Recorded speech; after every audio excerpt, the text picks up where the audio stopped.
The allegations involving 6 girls were made by the prosecution against the 2 men, Jones and Raymond Dickens, at the start of a trial at Warwick Crown Court.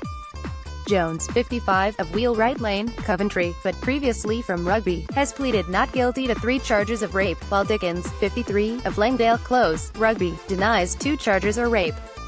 In addition, Jones has denied sexual assault, kidnapping, having an imitation firearm with intent to commit an offence, false imprisonment, administering drugs to have intercourse, causing or inciting prostitution, and assault. And Dickens denies further charges of indecent assaults on 3 young women, procuring a woman to become a prostitute, and false imprisonment.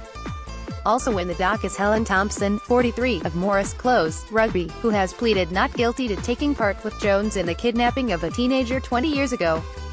Prosecutor Michael Shaw told the jury, "What we say has gone on is that for the last 20 years or so Jones, assisted by Dickens, has been targeting vulnerable girls of 17, 18, often with emotional problems and from broken homes and in care.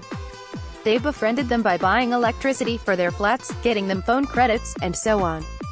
The name of the game was to get them on the game, as it were, to control them. They used intimidation, kidnapping, getting them onto drugs or raping them. They would repeatedly rape the girls, not just for sexual reasons but to retain control of them.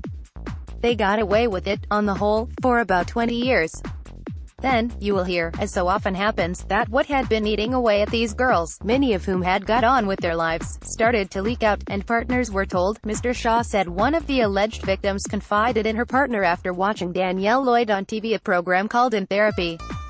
He contacted the police, triggering the investigation, Operation Costa, into the activities of Jones and Dickens. At first just 2 girls came forward, but it got in the press, and more came forward and told a strikingly pattern of what had happened in Rugby over the past 20 years. There was something very unpleasant going on in Rugby between the late 90s and up until very recently, commented Mr. Shaw, who said Jones led a transient life, living at addresses in both Rugby and Coventry when not in jail. Only last year and the year before, Jones was still at it, targeting a vulnerable young woman who had mental health and drug issues, telling her she could earn money just by lying on her back. Of Thompson, he said, "There were periods of time when Jones could not drive himself, and being driven around by others, including Thompson, who was present when one of the girls was kidnapped and put in the boot of Thompson's car at gunpoint." Outlining the charges, Mr. Shaw said it was alleged that Jones drugged her in 1998 with the date rape drug GHB, or Gamma, as he called it. The next 5 charges involved a girl who was just 16 at the time of those allegations, also dating back to 1998. Mr. Shaw said Jones had befriended her, but his attitude changed after she told him that a video recorder he had left at safe house in Rugby had been stolen, at which he beat her up and told her she would have to work the money off. He put a gun to her head and bundled her into the back of a car driven by Thompson